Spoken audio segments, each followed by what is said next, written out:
Welcome to the M1 Fitness Podcast. Today I'm super excited to have Joseph Maldonado back on the show by popular demand. Welcome, man. Thanks for joining me. Hey, how are you, Marcus? Nice to be back here.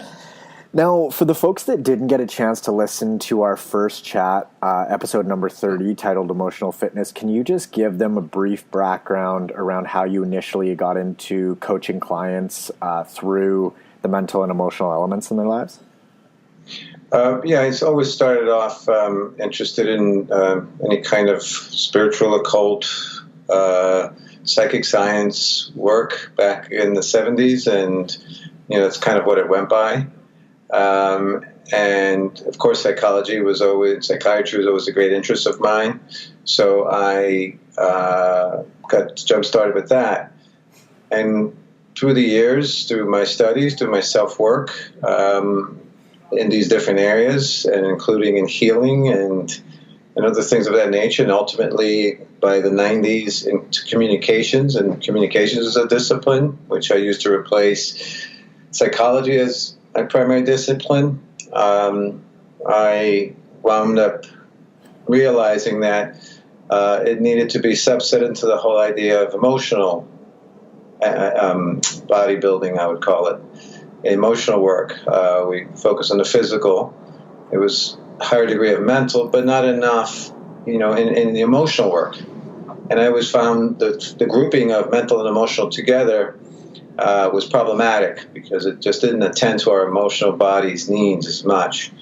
So that became a real spark as I worked on my own emotional body and through my own personal experiences, seeing the nuances and subsets of what that work entailed and what I needed to help my own healing and my own balance. I decided to focus more and more on that. And then today I just include everything and focus more on the emotional that I've learned from the past, including meditation and other practices of that nature, as part and parcel of any work I do with anyone.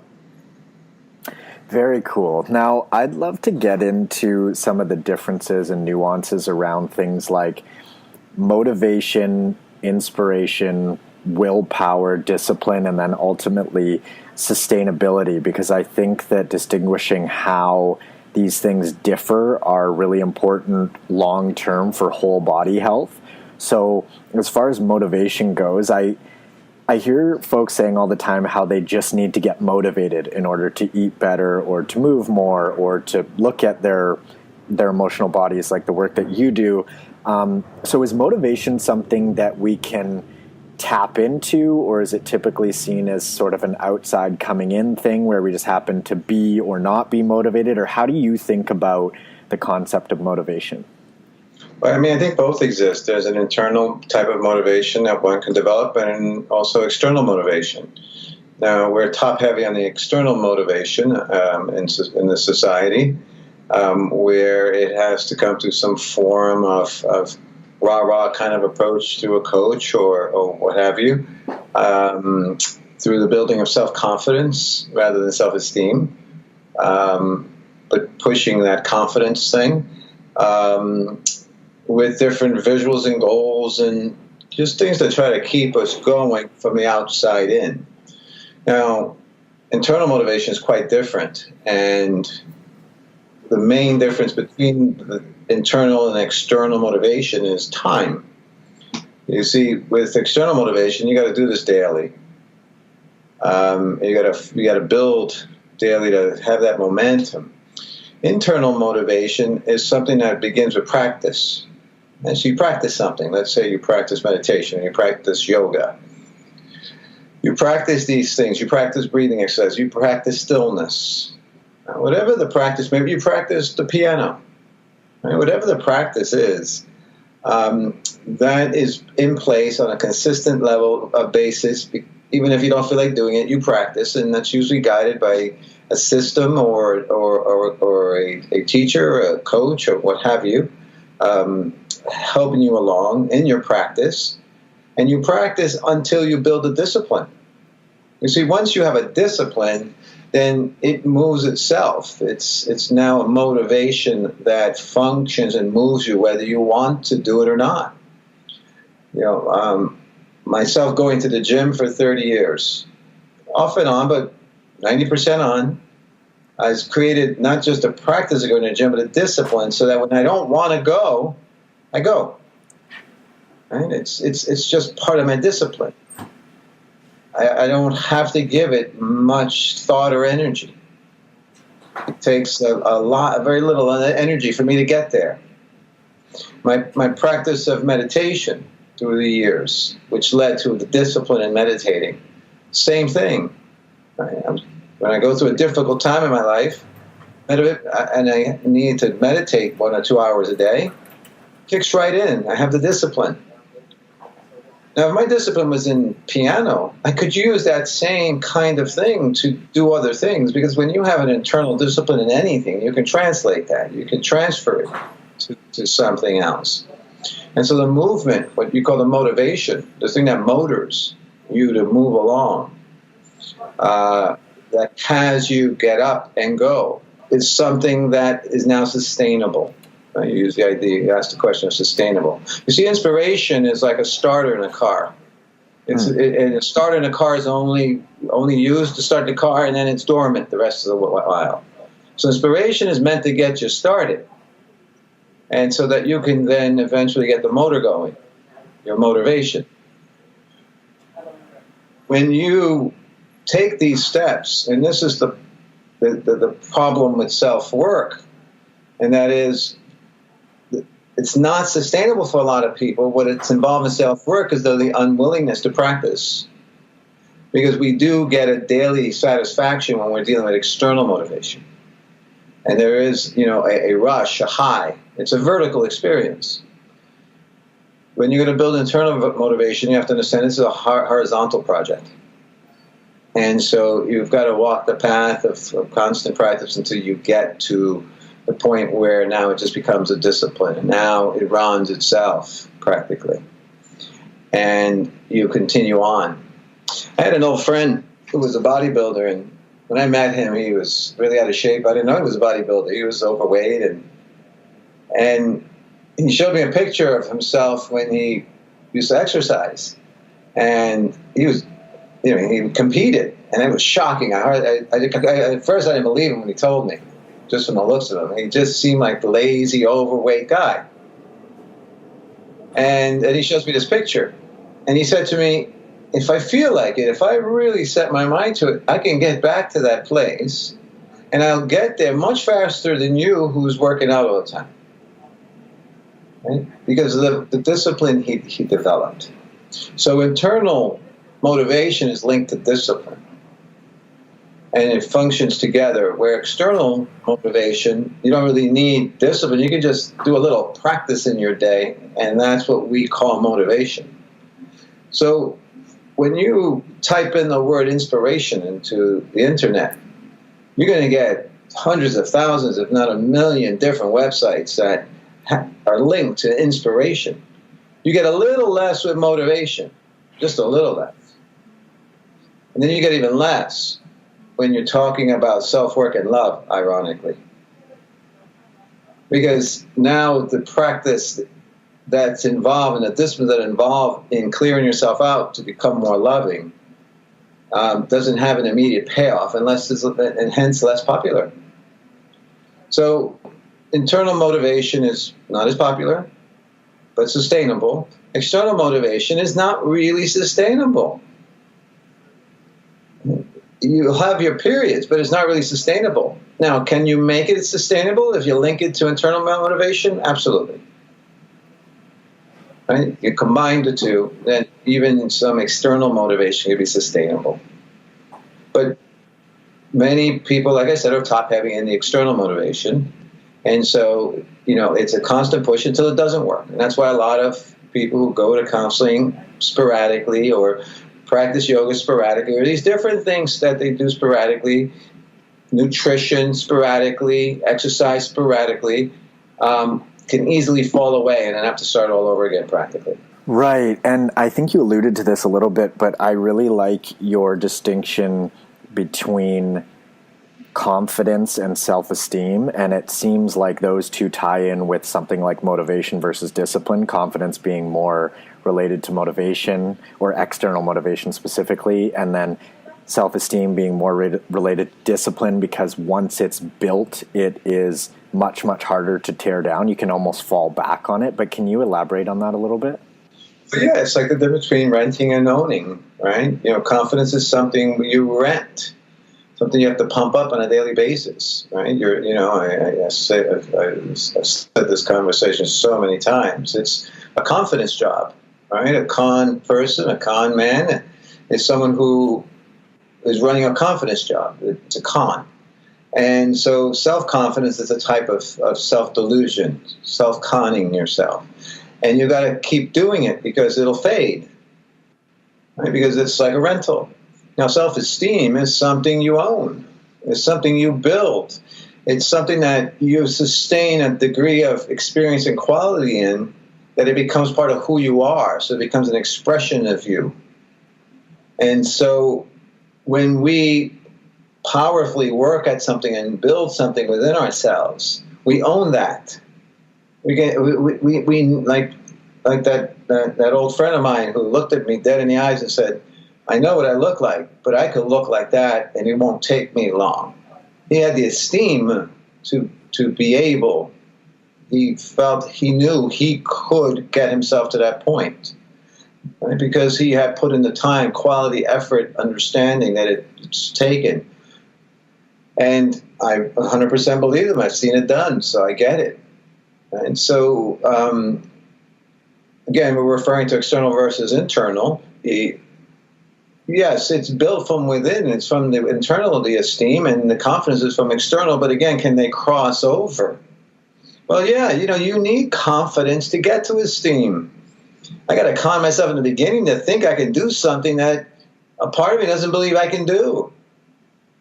And part of the job of a trainer or a teacher or a coach or a guide is to help the person con themselves that they can do it. And they might even surprise the teacher or the coach when they actually do accomplish it. But the point is, I need confidence to begin to build esteem. Right? That's what gets me out of bed in the morning, the confidence to get me going. So I con myself so I can believe I can do it. I get up in the morning, I push through, I get some evidence that I've accomplished it. I continue to push through, and little by little I start believing this con job. And inside of it, without realizing, I'm practicing now. Right? It's a great trick of a coach or a teacher or a guide to play on their student, to con them into practicing daily, knowing that this constant practice will lead to discipline if you can get them to sustain it long enough. Right? Again, once you have the discipline, you own it. It's yours. Easy to regain if you slip at all. Even if you practice less, you can get right back on it. Right? So I don't want to belittle confidence, but I want to call it what it is. It's a necessary step to esteem building. You've got to start. A young kid needs to believe they can do something. A young kid needs to believe that he, her, they can actually accomplish this outcome, even though they have zero evidence that they could. And so that gets them going and heads them in that direction. And then once they get some evidence and some experiences, they start actually believing it, and that's what now leads you towards esteem. So you need confidence. Don't get me wrong. I speak of confidence of owning almost a bad thing, but no, it's a rental. Sometimes you need to rent before you can afford to own. Yeah, and what that makes me think of is, as far as somebody starting and potentially doing something that they've never done before, and then how potentially hope plays in there, because is that required for somebody to get going, or is that the role of the coach to sort of instill and bait the person with, or how does hope play in there? Well, I mean, hope is a double-edged sword, right? Hope will cut through and get you where you got to go. My friend used to make fun of Oprah and call it Hopra. And she provided a great deal of hope for people and provided some vision to get them past their dreams and get them going, to provide and inspire possibilities. So in that level, hope is very powerful. Now, there's also great power in hopelessness. And the teacher, the guide, the trainer, they need to understand the balance between hope and hopelessness. Because hopelessness is just as powerful when you come to terms with something. Right? Like, it's hopeless for me to try to look like a 20-year-old for the rest of my life. Right? I can do it. I can work at it. I may come up with some great discoveries and advance certain things. But it's not going to happen at this stage. It's kind of hopeless where I can actually learn to appreciate and embrace the changes, the natural, beautiful changes that I go through, like we enjoy the different seasons. It's also powerful to let go of hope when it's hindering you, when it's causing you not to expand and express your greatest good. So it could also cut you out of what you need to be doing for yourself and getting yourself going when you hold on to hope of something that really is not going to bring your highest good. Just like we hope for someone, we want to be with someone in particular who may not be the best for us, but we want it anyway and we hope for it. But, that can cut deeply and cause us to get quite stunted. Now, I'm sure I can come up with a bunch of better examples than that, but I think it gives you the general idea of first understanding that hope has two aspects to it. So when you are using hope to move someone, firstly, the teacher themselves or the trainer themselves tends to be the symbol of hope. Look, this is where I was, this is where I am now. That provides hope that you did it, I did it, you can do it too. And so that's a great use of hope. And you want to understand that. So you're practicing and preaching and practicing what you preach, living, what you are teaching, teaching that which you are willing to live. Well, that's a great provider of hope for those who follow and learn under you and with you. So that's very useful. Right? But then there's times when you understand the person doesn't need hope, they need consistency. Forget about hope, you need to practice now. Right? Oh, I hope I can get through today.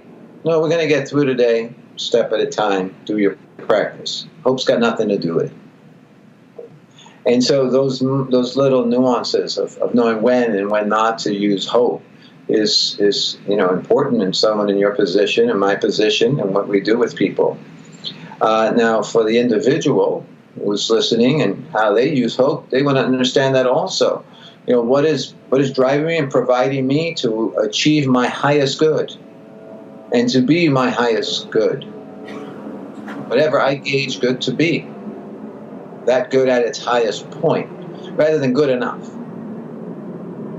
And so hope can be that which, to have the hope that I can first figure out and then get to my highest good on a consistent basis, provides a great deal of feeling of hope that I could become more and go beyond that which I've imagined myself to go and be. So I hope that our work gives you some an answer to your question. Yeah, no, absolutely. And I think that a key takeaway there is the consistency piece. And it seems that is probably one of the most difficult parts, because we've had that conversation of, starting to do self-work and how difficult it can be, especially at the beginning, because it almost feels like you almost become aware, or at least in my own experience, I became aware of how many, issues I really was dealing with and how much I had to resolve and how much work I really did have to do. And so it feels like it's easy for someone to almost get bogged down in that and not take a step from that point, because it just seems overwhelming. That's why consistency, practice, and just doing it a day at a time truly will help you when you're not feeling hope or it's too soon for hope. You see, I had to grind my way through my bachelor's degree. It took practically 7 years for me to get through it while working 40 hours a week, driving a cab and raising my daughter as a single parent. Now, each semester that I was doing, where if I used to try to get in at least a bare minimum of full-time 12 credits. Let's say after, a semester and a half, you're talking about, 36 credits, and I need 128. You know how hopeless that feels? When it's taken me a year and a half of this grind with a child and work and knowing I still got a way to go. If I had to rely on hope, I would have quit. What got me through was knowing I had to consistently practice, and the consistency of just doing what I did today, and then whatever I did, I knew was mine for good. No one could take it away from me. And that's how I moved myself along, right? By realizing this is a way to go still. And I couldn't even look too far ahead to the 128 because it could get depressing. A number just seemed way too big. But I can get to 48. And I'm at 36, so let's shoot for 48.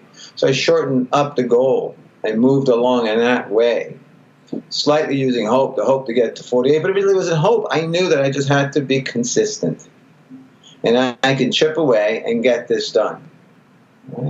Like the character in Stephen King's novel, and eventually made a movie, Shawshank Redemption, where character Andy chips away and chips away and chips away at this wall over years to get out of this prison. It's a different kind of motivation, isn't it? It's an acceptance of what you're in, but that you can make a change bit by bit. That some things do not come overnight. And so how do I do that? So, people say to me, Joseph, I'm highly motivated on short-term things, but long-term things, I lose the momentum. And this is the reason, because there's not that lift, there's not that vertical experience, that high. So you have to teach yourself, or at least begin to practice something that gives you horizontal outcomes, a step at a time, that you're progressing, you're getting somewhere. And it's the consistency that's necessary. So you then actually begin to be consistent. Now you're practicing. That practice becomes a discipline. So even what it took for me to finish my bachelor's degree and get through that with the child created a discipline in me that I used in other areas of my life. So it was easy for me to sustain other things. You see, again, the good part is once you do this, you own it. And this is yours now, and you can use in different areas. So it's key for anyone listening to understand that any discipline you develop in yourself can be translated and used in other areas.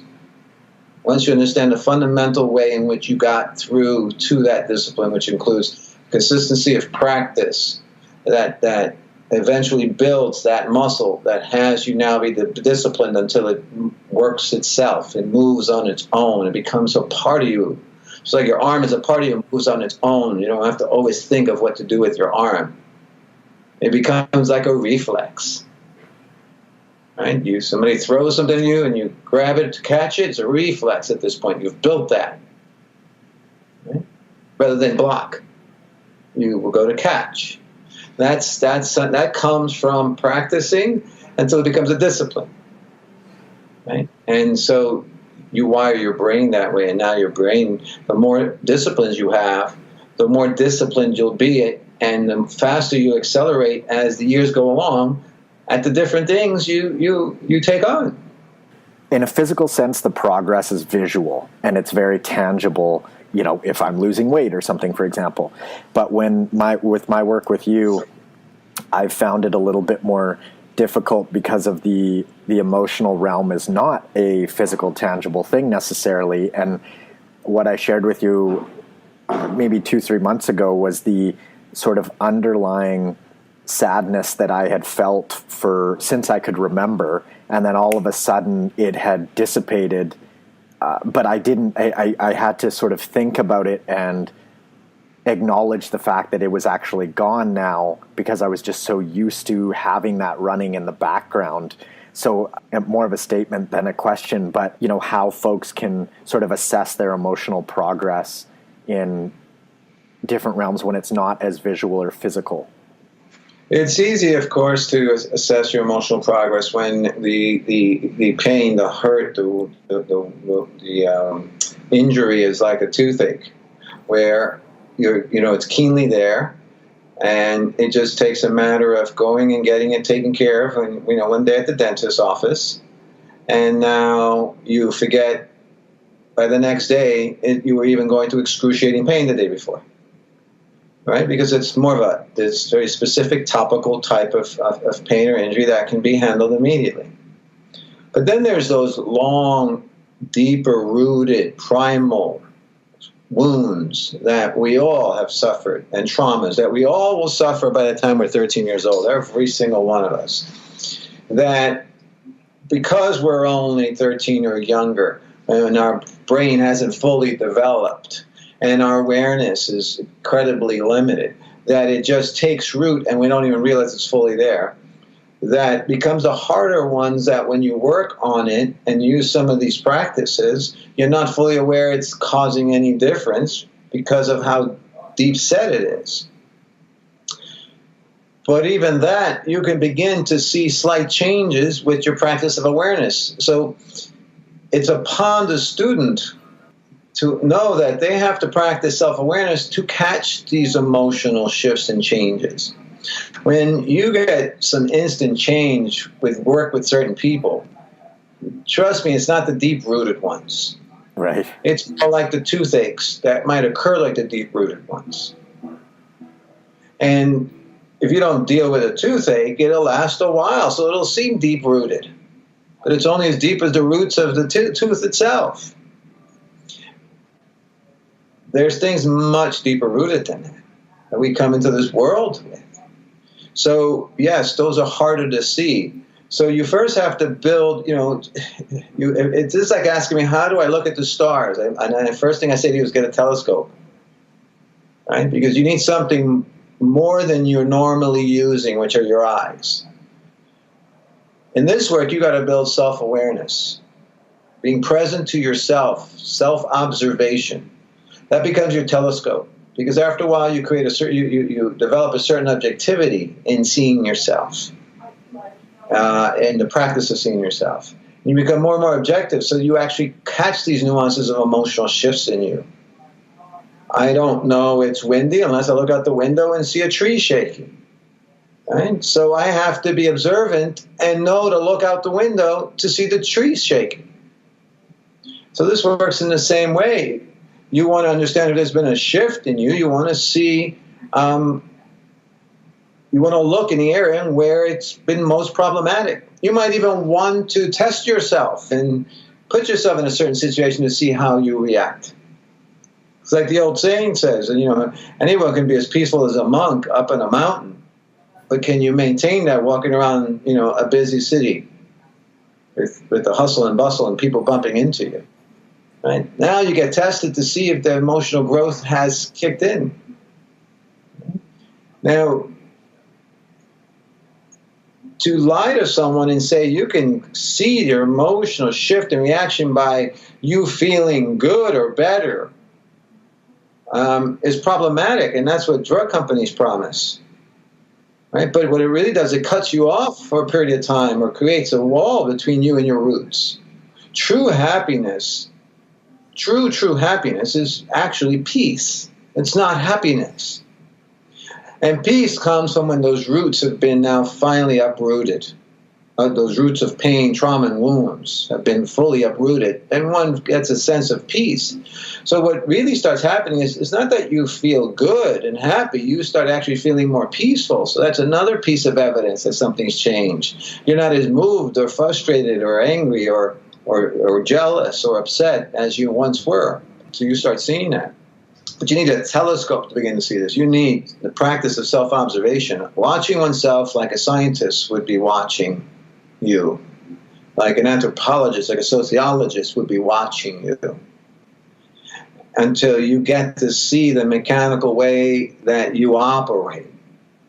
And so that in that, you begin to then be able to have the insight, and emphasize that word on purpose, because it's not outsight that's going to show you the emotional shifts. The only thing you're going to get outwardly is other people responding to you differently, and then you can get it that way, but that's from outside in, people's feedback.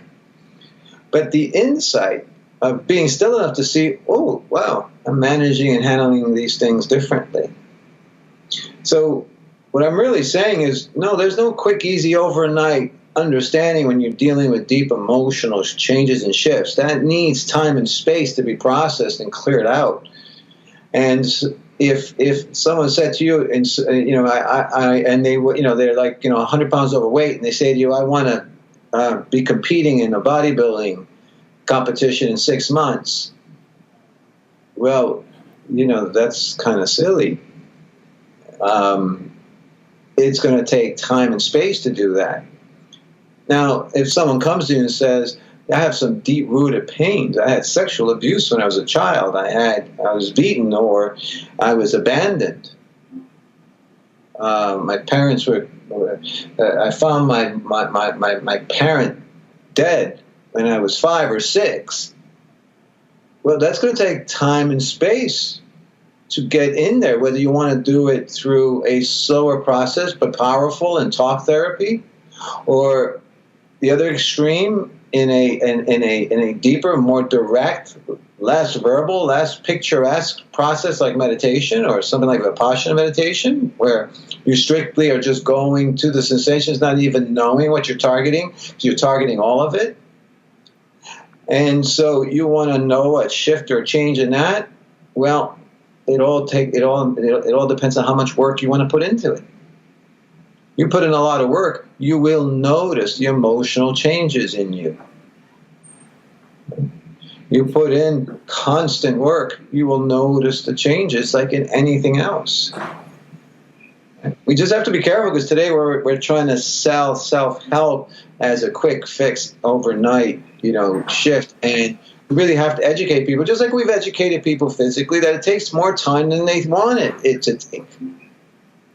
And when I was younger, people thought they could look like the bodybuilder on the back cover of a comic book. In just 6 months, they'd advertise it that way.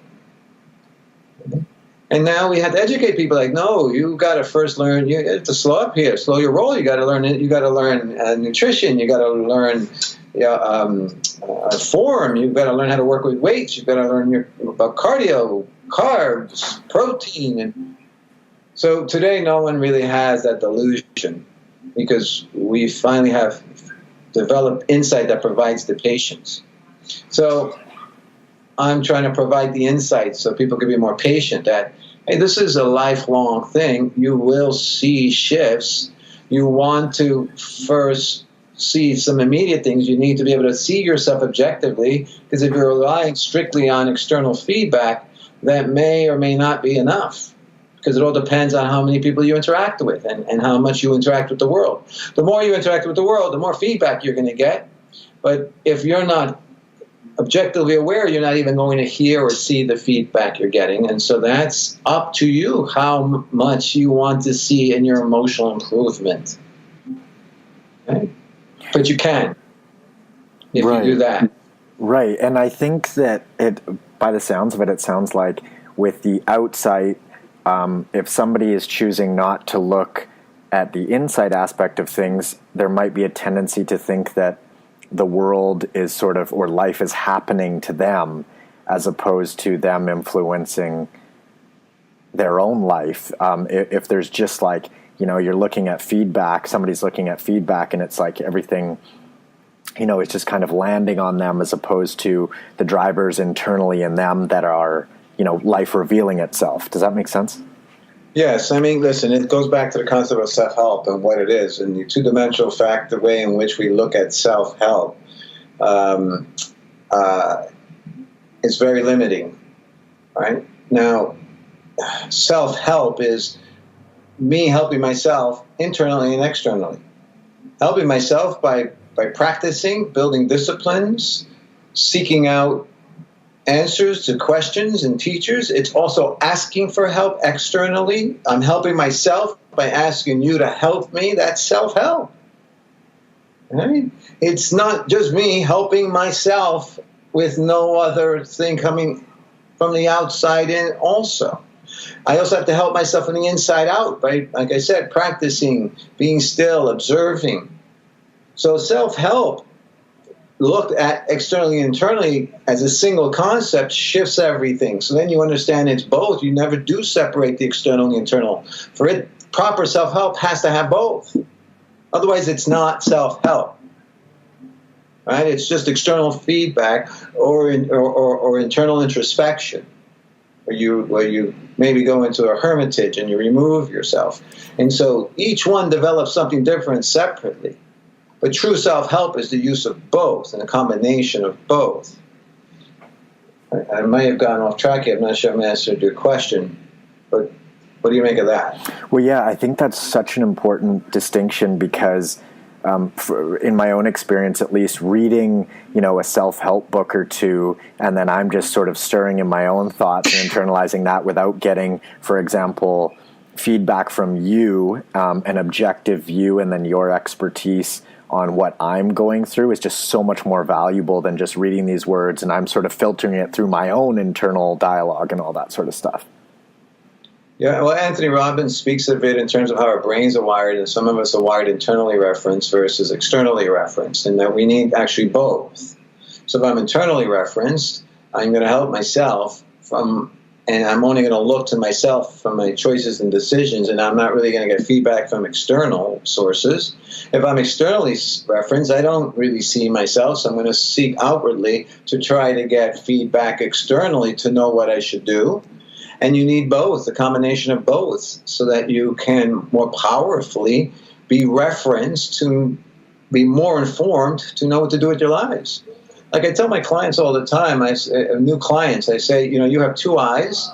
That's great. The problem is that they're both next to each other. And if we were designed with one in the back and one in the front, we'd be a lot more insightful. And we wouldn't need anyone to have our backs. But this is how we're designed. We're designed to do that, so that we're designed to engage, communicate, and find that connected love ultimately. So they're in the front.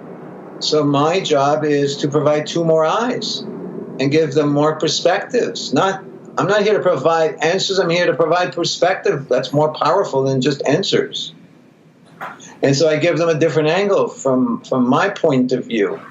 And so if you have, 2 sets of eyes, 5 sets of eyes, 20 sets of eyes, you're going to get so much more advancement. This is why group work is so powerful, because you get feedback from all these different perspectives. So that way you're not stuck in thinking your perspective is the only one that exists. You want to talk about hope? You don't need hope when you have all these all these eyes open giving you feedback, when your system is wide open for feedback and it's getting the feedback clearly.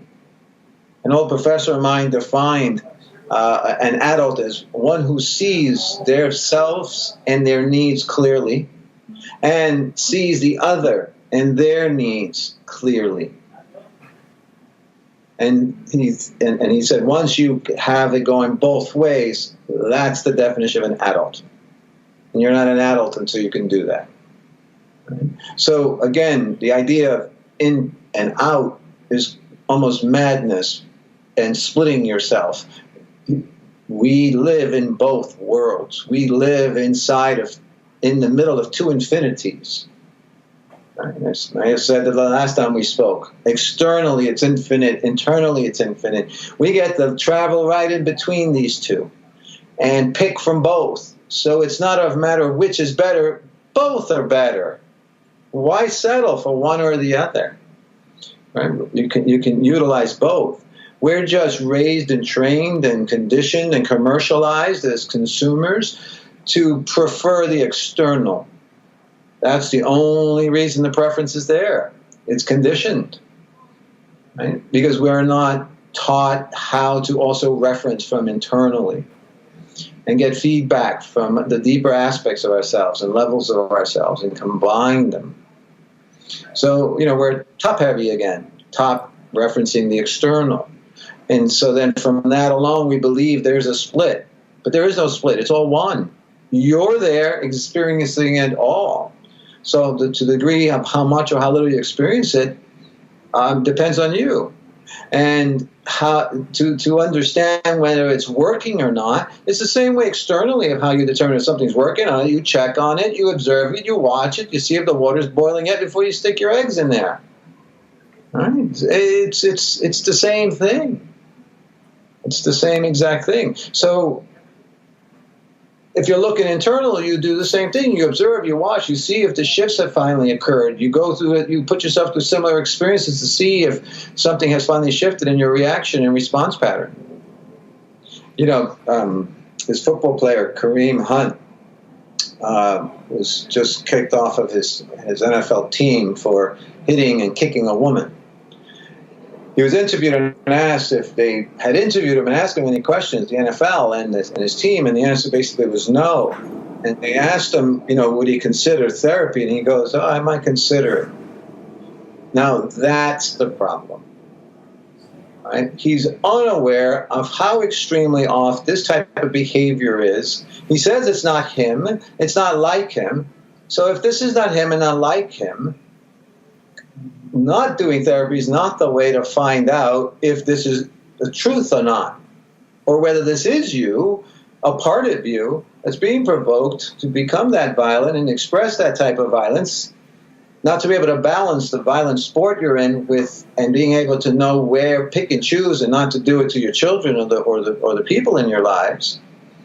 Well, that requires some self-knowing, and you've got to go in to find that out. And this young man is clueless when he goes, I might consider it.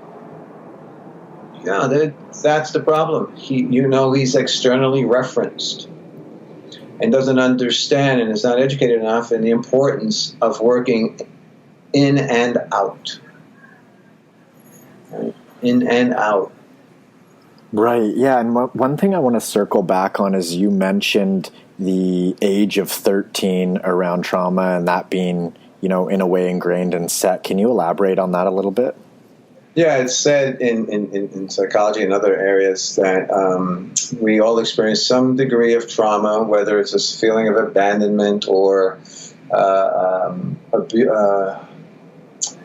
some sort of grief that occurs. It slips my mind right now, but there's three basic themes that grief is surrounded that cause us this traumatic experience that wounds us.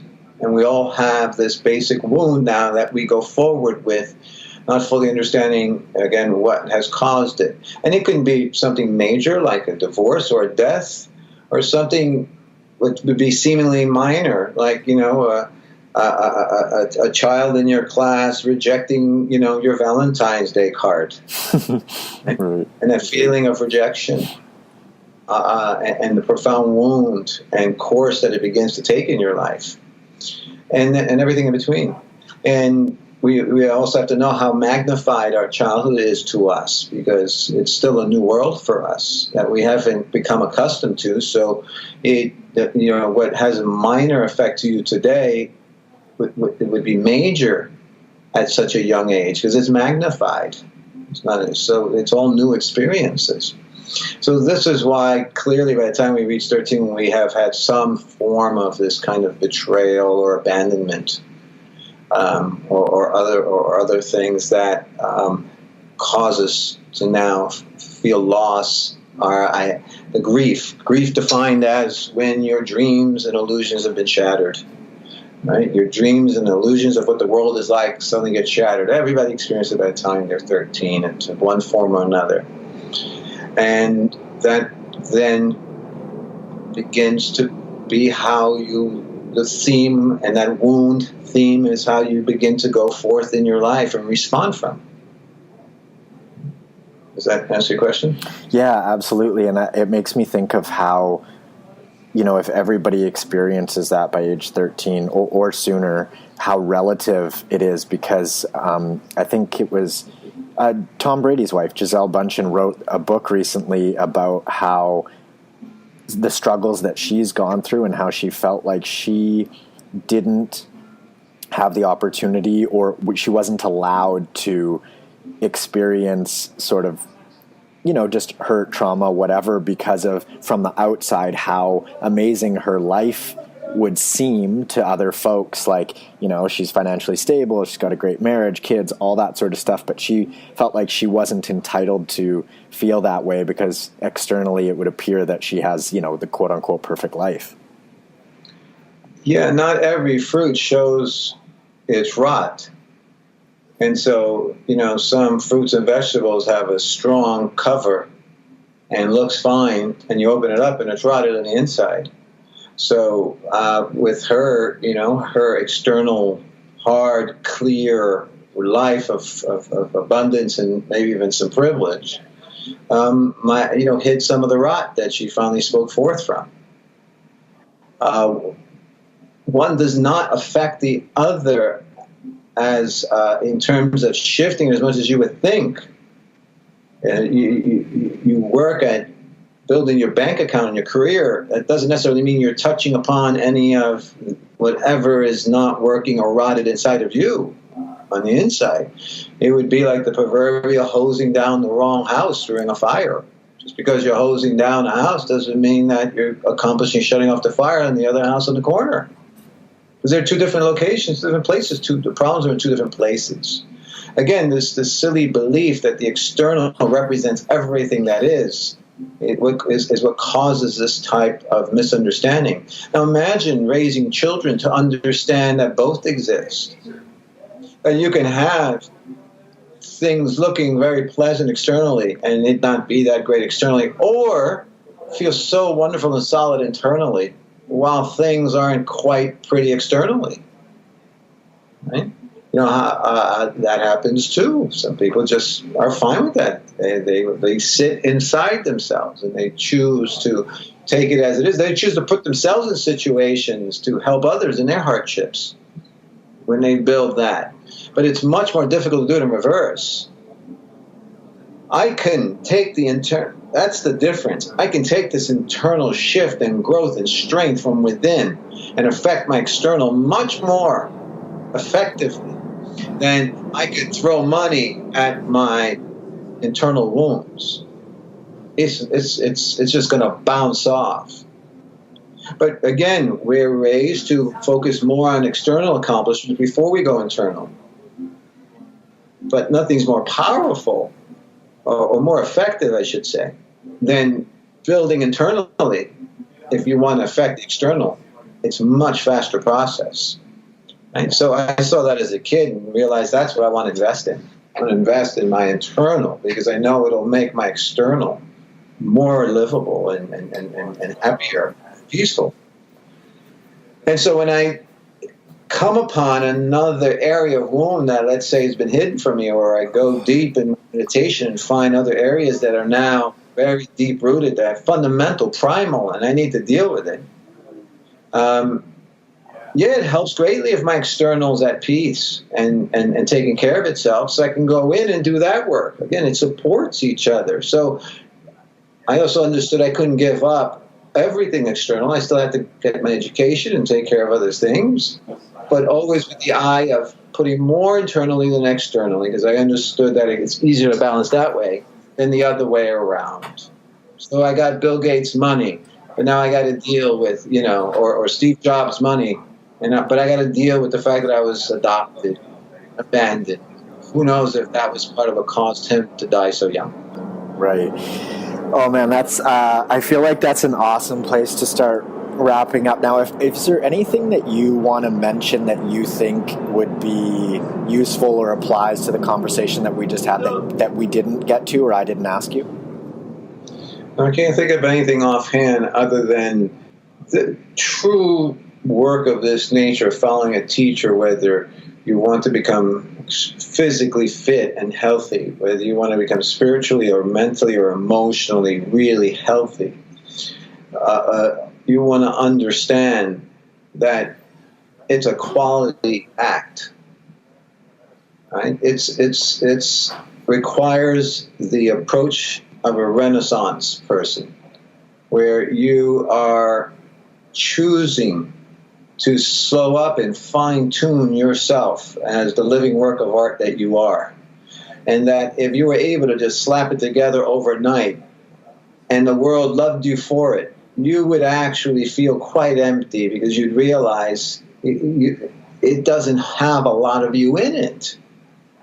But to understand that this kind of work, where you're going to build quality within yourself and turn yourself into a quality person, and then the world responds, you would actually appreciate that so much more, and appreciate yourself so much more, and feel esteemed as a human being so much more, because you know that the effort and the work and the quality that you put into building yourself and expanding the living art that you are. We are all living arts of work of arts. You know, a living work of art, for instance, is Central Park in New York, designed back in the late 1800s, but with the knowledge by the landscape architecture Olmsted, and acknowledging that it's going to evolve and change over the years. And so that this art will continue to change and grow, because it's a living work of art. And as that is a reflection of how we are, and we are that times a million, that to truly then feel like we're art, we are the highest art form that life has created, you know you have to put quality and effort in, quality paints and clay and metals and everything like you would do as an artist. You need that same quality with yourself and the approach to your work. So, yes, I understand the need to sustain and get through day at a time. But if you want a big picture, you want a greater goal, a motivation, think of yourself as this work of art that, as the years go on, gets greater and greater and greater. And then you won't be so obsessed on, this external obsession. Do I look young enough, or this enough, or that enough? You're going to feel more than enough. Beautifully put. Now, if folks want to learn more about you, Joseph, your amazing work, sessions, all that good stuff, where can they find you? Most direct way is through my website, iamcenter.com. That's center with an ER. iamcenter.com, and there could lead you over to my YouTube channel and information about our different seminars that we do. So phone information is there also. But that's the best way to reach me. And my email is iam@iamcenter.com. Perfect. I'll link to all that stuff in the show notes, and thanks so much for taking the time, man. I really appreciate it.